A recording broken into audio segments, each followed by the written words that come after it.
வணக்கம். இப்போ நாம ஆதிசங்கர பகவத் பாதர் செய்த தாரித்ரிய தகன கணேச ஸ்தோத்திரத்தை பார்க்க போறோம். ஔவையார் சொன்னாங்க, கொடிது கொடிது வறுமை கொடிது, அதனினும் கொடிது இளமையில் வறுமை அப்படின்னு.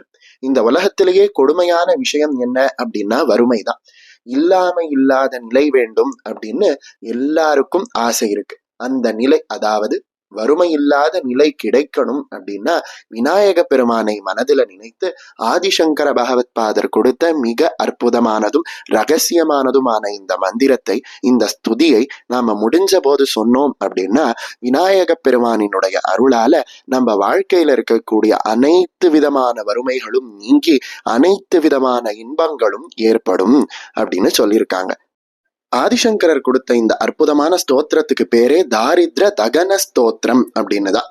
அதனாலதான் இந்த ஸ்தோத்திரத்தை சொன்னோம் அப்படின்னா நம்ம வாழ்க்கையில இருக்கக்கூடிய அனைத்து விதமான வறுமையும் கஷ்டங்களும் முழுவதுமாக அழிக்கப்பட்டு எரித்து சாம்பலாக்கப்படுவது போல ஒண்ணுமே இல்லாம ஆகிவிடுது அப்படின்னு பெரியவங்க சொல்றாங்க. இப்படி வறுமையை எரிக்கக்கூடிய பிரத்யேகமான ஸ்தோத்திரத்தை இப்ப பார்க்க போறோம். உங்களுக்கு அதே போல வறுமையை எரிக்கக்கூடிய, வறுமையை நாசம் செய்து அனைத்து விதமான செல்வங்களையும் கொடுக்கக்கூடிய லக்ஷ்மி கணேசரை பத்தியும் தெரிஞ்சுக்கணும் அப்படின்னு விருப்பம் இருந்ததுன்னா கமெண்ட்ல சொல்லுங்க. அடுத்த வீடியோவாக லக்ஷ்மி கணேசரை பத்தி நான் பதிவேற்றம் செய்யறேன். வரீங்களா? இப்போ அந்த அதிசக்தி வாய்ந்த கணேச தாரித்ரிய தகன ஸ்தோத்திரத்தை கேட்கலாம். गणेशाय नमः. दारिद्र्यदहन गणेश स्तोत्रम् सुवर्णवर्ण सुन्दरं सिदैकदन्तबन्धुरं गृहीतपाशमङ्कुशं वरप्रदाभयप्रदम् चतुर्भुजं त्रिलोचनं भुजङ्गमोपवीतिनं प्रफुल्लवारिजासनं भजामि सिन्धुराननम् किरीटहारकुण्डलं प्रदीप्तबाहुभूषणं प्रचण्डरत्नकङ्कणं प्रशोभिताङ्घ्रियष्टिकम्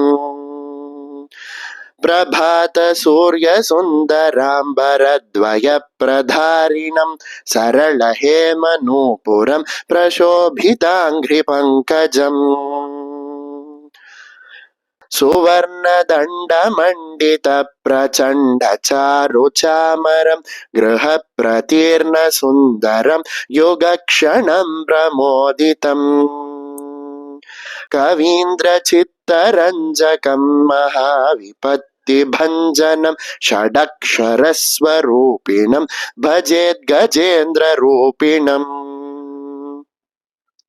विरिञ्चि विष्णुवन्दितं विरूपलोचनस्तुतिं गिरीशदर्शनेच्छया समर्पितं पराशया निरन्तरं सुरासुरैः सपुत्रवामलोचनै महामखेष्टमिष्टकर्म सुभजामि दुन्दिळम् मगौघलुप्तसञ्चलार्कमञ्चुकुञ्चितारवं प्रबुद्धचित्तरञ्जकं प्रमोदकर्णचालकम् अनन्यभक्तिमानवं प्रचण्डमुक्तिदायकं नमामि नित्यमादरेण वक्रतुण्डनायकम्